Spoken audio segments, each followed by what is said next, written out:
One Piece episode ke-6 yang menceritakan tentang kru baru Luffy bernama Sanji. Dan kita akan memperlihatkan betapa liciknya Nami sebagai teman Monkey D. Luffy yang telah mengkhianati mereka. Untuk lebih detailnya, check this out.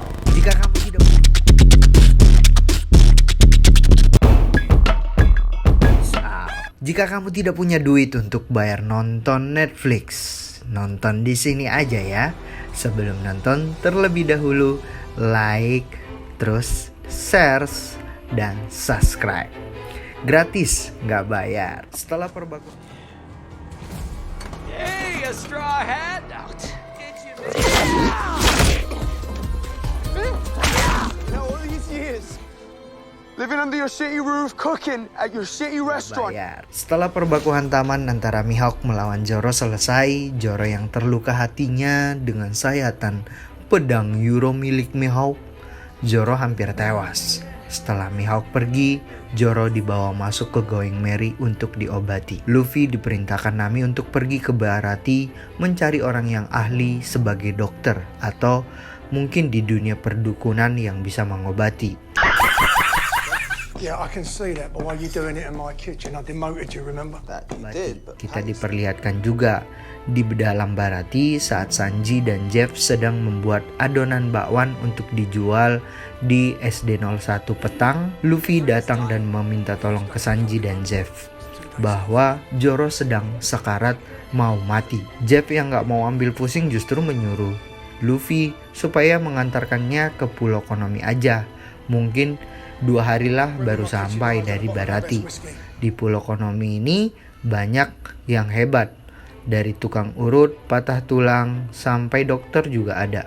Mungkin kemungkinan bisa diobati. Gelo nih si Jeff. Keburu mati dong si Zoro kalau nunggu 2 hari. Ow, you always told me to feed anyone who's hungry. I don't see how this is any different.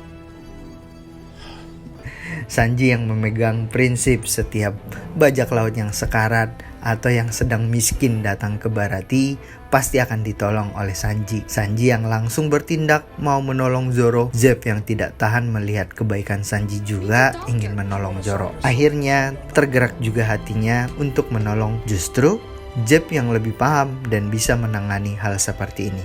Sanji, Luffy, dan Zeff langsung geser ke Going Merry. Nami kaget, kenapa Luffy membawa tukang masak? Lu pikir Zoro habis disunat terus mau dimasakin yang enak-enak? Gelo ini si Luffy. Nami yang tidak tahu kalau Zeff juga ahli dalam mengobati. Sanji dan Zeff mulai mengobati Zoro dengan teknik kuno para bajak laut dulu, hanya menggunakan ikan kakap dan air es. Zeff akhirnya menjahit luka yang ada di dada Zoro. Berhasil menangani dan mengobati Zoro menggunakan obat paracetamol dan panasnya pun turun. Alhamdulillah Zoro masih selamat dan disarankan untuk istirahat full dulu di kamar 308 di Rumah Sakit Mayapada. Bukan, di kamarnya Nami. Zoro aman setelah ditangani oleh Jeff. Kita geser lagi nih. I just thought everyone would be hungry, man. Plenty we didn't use. Di saat Sanji, Usopp, dan Luffy bersantai sambil menunggu Zoro sadar. Luffy yang memang baik hati terhadap teman-temannya minta bantuan ke Sanji agar memasakkan makanan kesukaan Zoro. Biasanya Zoro makanannya apa? Zoro biasanya sukanya sop kepala kambing. Bukan. Nasi kepal plus dengan minuman bir bintang 7000 dari Indomaret saat Sanji membuatkan makanan kesukaan Zoro. Disinilah Sanji bercerita kenapa ia bisa bersama dan tinggal dengan Zeff di Baratie. Apakah Zeff adalah tulangnya Sanji atau uaknya? Kita nggak tahu. Dan Sanji menceritakan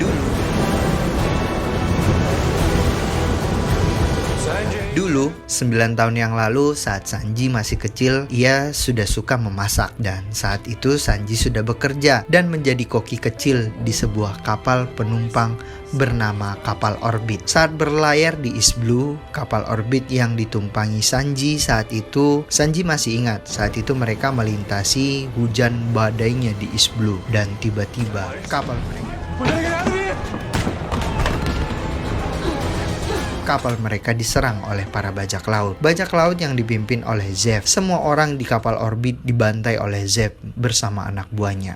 Sementara Sanji yang ketakutan masih bersembunyi di dapur dan tidak berani keluar. Saat Zeff memasuki dapur untuk mencek apakah masih ada orang yang tersisa, tanpa sengaja Zeff melihat masakan Sanji. Masakan yang bernama bubur ayam. Saat Zeff sedang mencicipi bubur ayam tersebut, enak.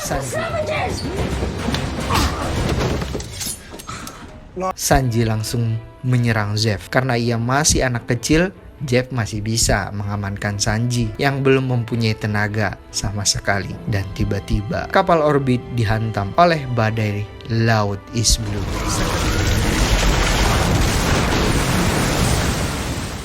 Seketika semua digulung oleh lautan East Blue.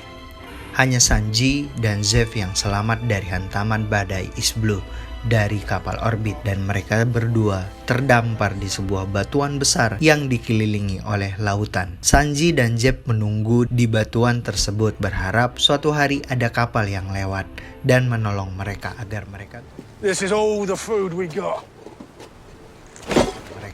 mereka bisa bertahan hidup di batuan tersebut. Ternyata Zeff masih bisa menyelamatkan 2 karung yang berisi makanan. Karung yang agak kecil yang berisi makanan diberikan ke Sanji, dan dia disuruh menunggu di sisi seberang ujung sambil melihat kapal yang lewat. Sementara Zeff yang menunggu di seberang ujung juga dengan membawa karung yang lebih besar dibanding yang diberikan ke Sanji. Zeff juga sama melihat kapal yang akan lewat, berharap mereka bisa memanggil kapal tersebut untuk menolong mereka.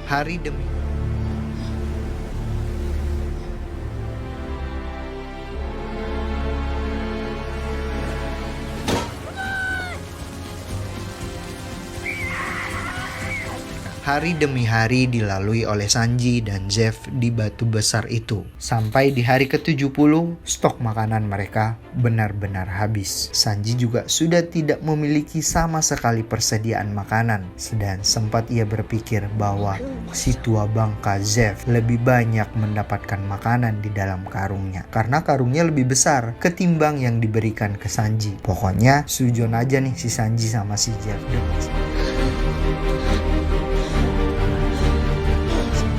sebuah pisau. Amarah Sanji langsung naik. Sanji langsung menghampiri Zeff untuk mengambil jatah Zeff sedikit agar ia juga bisa bertahan hidup. Kalau nggak dikasih, Sanji berencana akan membunuh Zeff di batu itu. Sanji melihat karung yang masih banyak persediaan makanan, sepertinya tidak disentuh oleh Zeff. Dan saat Sanji mengambil persediaan karung Zeff, ternyata karung yang dipegang oleh Zeff tidak ada sedikit pun berisi makanan, melainkan semua berisi harta karun.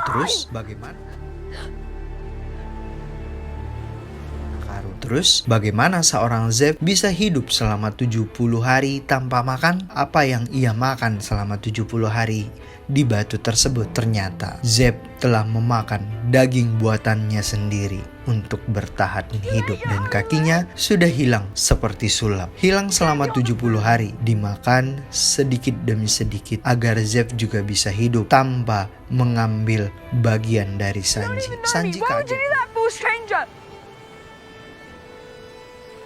Sanji kaget dan sedih. Kenapa seorang tua bangka Zeff melakukan itu kepada anak bocil yang belum ia kenal? Kenapa nggak dibunuh saja Sanjinya? Kalau ia bunuh, ia bisa hidup dengan 2 karung. Satu untuk makanannya selama dia terdampar di batu besar, satu lagi harta karun yang bisa ia gunakan ke depannya untuk membangun bajak laut lagi. Ternyata Zeff yang sudah tua masih memiliki hati dan rasa tenggang rasa terhadap Sanji. Ternyata Zeff dan Sanji memiliki hobi dan cita-cita yang sama. Suka memasak, memiliki impian juga, impian yang sama, yaitu mencari All Blue. Zeff yang berpikir bahwa ia sudah tua dan tidak mungkin lagi menjadi seorang bajak laut hanya untuk mencari All Blue, akhirnya ia menaruh harapan ke Sanji agar suatu hari nanti Sanji bisa mencari dan menemukan All Blue dan meneruskan harapan Zeff. Atas dasar itulah Zeff tidak mengambil jatah makanan. Mungkin Zeff juga berpikir ia bisa mati di batu itu, tetapi Sanji masih hidup dan bisa selamat jika ditemukan oleh kapal lain. Dari situlah Sanji terkagum dengan Zeff dan akhirnya ikut dengan Zeff membangun Baratie. Ia terus ikut dengan Zeff dan membangun Baratie sampai hari ini. I'll be waiting. Dan kita geser lagi ke part lain. Setelah Mihawk mengalahkan Zoro, ia langsung bertemu dengan Laksamana Garp. Mihawk juga mengetahui bahwa Luffy adalah cucu dari Laksamana Garp. Ia melepaskan Luffy saat itu dan tidak mau menangkapnya. Mihawk juga melihat sosok Luffy yang memiliki kegigihan. Sang Monkey D. Luffy yang bersungguh-sungguh ingin mencapai Greenland. Karena hal itu, Mihawk yang tidak mau diperintah oleh siapapun enggan mau menangkap Luffy. Malah Mihawk terkesan dan ingin mendukung cita-cita Luffy yang ingin menjadi raja bajak laut di dunia perbajak lautan. Laksamana Garp jadinya kesal dan marah ke Mihawk. Nggak mungkin kekesalannya berani melawan Mihawk. Jadi dia menghancurkan ruangan kerjanya. Sementara Koby yang melihat Laksamana Garp hanya terdiam dan tidak bisa berbuat apa-apa terhadap bosnya. Awas ya. Be a Marine when you're wasting your time on this nonsense. I don't want to be a Marine. Dan sebelumnya kita sudah menceritakan di episode sebelumnya kenapa Luffy menjadi seorang bajak laut. Ini alasannya. Laksamana Garp akhirnya menceritakan ke Koby. Koby yang juga otomatis mengetahui bahwa Luffy adalah cucunya, mengetahui dari pembicaraan Laksamana Garp dengan Mihawk. Luffy dari kecil sudah dididik oleh Laksamana Garp sebagai cucunya. Luffy juga sangat disayangi oleh Garp. Garp berharap bahwa Luffy suatu hari nanti jika sudah dewasa bisa menjadi seorang marin dan bisa menangkap para bajak laut yang mengganggu di East Blue. Cuman karena Luffy sering melihat Shanks yang datang ke windmill dan melihat kebaikan dan cara memimpin Shanks kepada krunya sebagai bajak laut, hal itulah yang menggugah hatinya Luffy, membuat hati Luffy tergerak menjadi seorang bajak laut. Apalagi Shanks dulu pernah menolong Luffy saat ia akan dimakan monster ataupun saat ia diculik oleh bajak laut. Boleh mencek di episode kedua ya, ada detailnya. Hehehe. Awas jatuh. Koby juga sempat menasehati Laksamana Garp agar berhenti dan membiarkan Luffy untuk mengejar impiannya. Karena sosok bajak laut itu sudah tertanam dari Luffy kecil dan itu tidak akan bisa dirubah. Laksamana Garp sempat terdiam dan pergi dan akhirnya Laksamana Garp mengumpulkan para kadetnya. Koby merasa dengan dikumpulkannya para kadet menunjukkan bahwa Laksamana Garp akan berhenti mengejar Luffy dan ternyata dikumpulkannya para kadet adalah instruksi bahwa para kadet akan berhenti mengejar bajak laut kelas teri, tetapi akan lebih semangat lagi mengejar para bajak laut kelas kakap seperti Monkey D. Luffy. Dan di Dan di episode ketiga, masih ingat saat anak buah Arlong menculik Buggy si badut jahat? Agar Buggy masih tetap hidup, Buggy mau menjadi mata-mata Arlong untuk mencari Luffy. Ini juga alasannya. Arlong beserta anak buahnya, berkat bantuan mata-mata Buggy, akhirnya mereka sampai juga ke Baratie.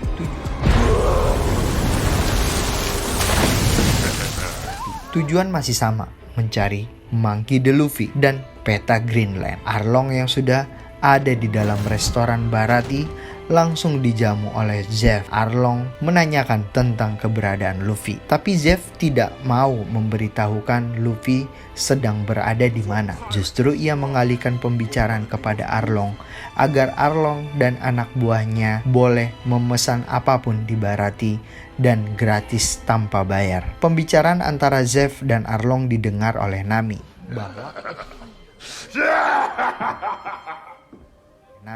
bahwa ada manusia ikan yang mencari Luffy, dan Nami langsung geser untuk memberitahukan ke Luffy agar segera pergi meninggalkan Baratie karena Zeff sudah tutup mulut untuk tidak memberitahukan keberadaan mereka. Kalau Arlong mengetahui mereka ada di sini, Baratie akan diacak-acak oleh Arlong. Tapi Luffy bersikeras tidak akan meninggalkan Baratie sedikit pun dan tidak mau mendengarkan Nami. Ia bersikukuh tetap akan ada di Baratie, akan menemui Arlong. Luffy akan membantu Sanji menjaga Baratie agar tidak diacak-acak oleh Arlong. Dan Luffy, Sanji, dan Usopp akhirnya geser ke Baratie menemui Arlong. Which one of you is Arlong? Sementara Nami khusus menjaga Going Merry. Saat bertemu dengan Arlong, si gigi gergaji, Luffy juga bingung. Kenapa Arlong bisa mengetahui keberadaan mereka di Baratie? Usut demi usut, Hey, a straw hat! Did you miss me? ternyata Arlong tetap membawa kepala Bagi, si badut, kemanapun mereka pergi. Karena Bagi telah menyembunyikan kupingnya ke topi Luffy. Makanya sampai ke Baratie pun Bagi pasti tahu kemana Luffy dan teman-temannya pergi. Arlong langsung mengancam Luffy agar mau menyerahkan peta Greenland dan mau membayar upeti karena sudah berani berlayar di East Blue. Luffy yang bersikeras dan keras kepala tidak akan mau menyerahkan Greenland ke Arlong. Terjadilah baku hantam antara Luffy dan Arlong.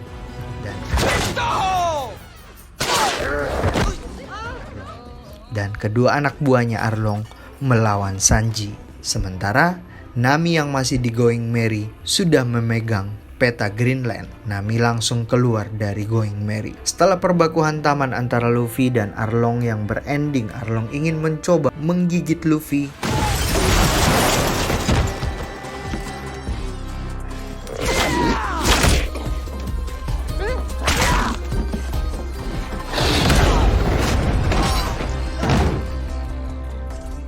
Nami langsung menghentikan pertikaian dan mengatakan ke Arlong bahwa peta Greenland sudah ada di tangannya. Sudah saatnya mereka pergi dari Baratie. Dan Luffy baru sadar ternyata Nami memiliki tato yang sama dengan Arlong. Nami adalah bagian dari kru bajak laut Arlong. Awalnya Luffy masih belum percaya Nami bisa melakukan hal itu kepada mereka. Yang ternyata Nami adalah bagian bajak laut paling berbahaya di East Blue. Membuat Luffy lemas dan tak berdaya mendengar temannya telah berkhianat kepada mereka.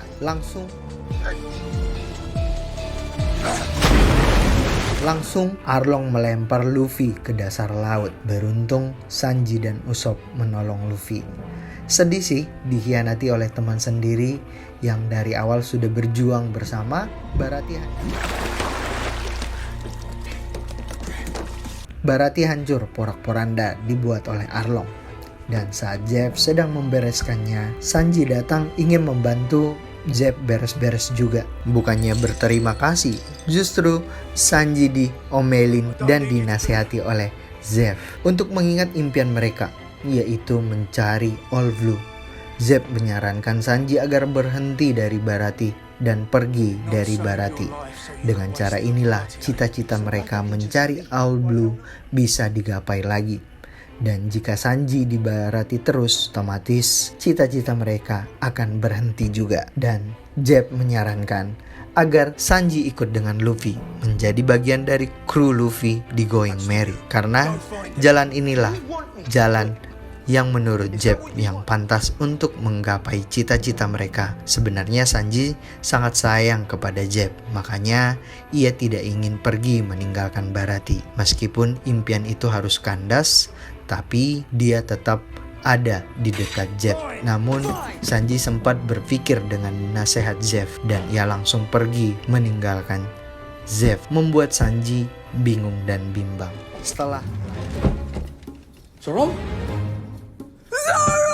Setelah lama tak sadar, Zoro bangun juga dan sehat dari patah hatinya. Tetapi apakah mereka akan berhasil menuju Greenland? Padahal peta Greenland sudah dibawa oleh Nami. Tapi seorang kapten Luffy tidak pernah berpikir seperti itu. Justru ia berpikir ia akan ke Greenland hanya dengan krunya kalau sudah lengkap. ada Zoro, ada Usopp, dan Nami. Dan akhirnya Luffy memutuskan mereka akan pergi mencari Nami terlebih dahulu agar formasi mereka lengkap. Setelah itu baru pergi mencari Greenland.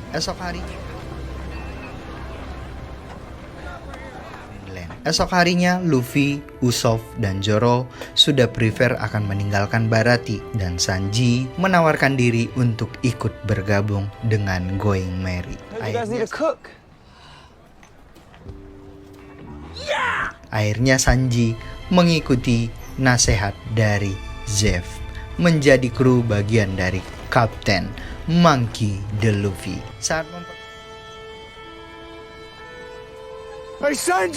Saat memperlihatkan wajah Zeff yang melihat Going Merry akan berlayar, ia juga sebenarnya merasa sedih karena Sanjinya akan meninggalkannya. Sedih sih melihat mata Zeff yang berlinang, seakan-akan ia akan ditinggalkan anaknya sendiri yang akan pergi merantau jauh meninggalkannya.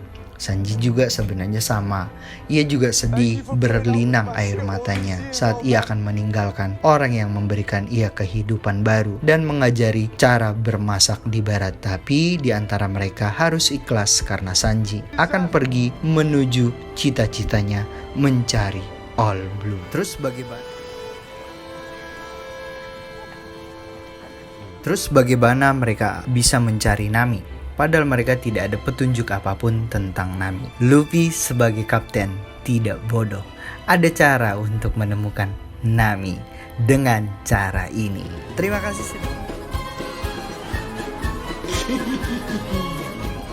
kasih sudah menonton One Piece di season 1 episode 6. Tunggu di episode berikutnya di season 1 episode 7 agar kami lebih semangat lagi menyuguhkan episode-episode berikutnya. Jangan lupa di like dulu, terus di share, terus di komen, dan terakhir subscribe channel ini. Gratis, nggak bayar. Hanya di Netflix Anda nonton One Piece berbayar. Bye bye.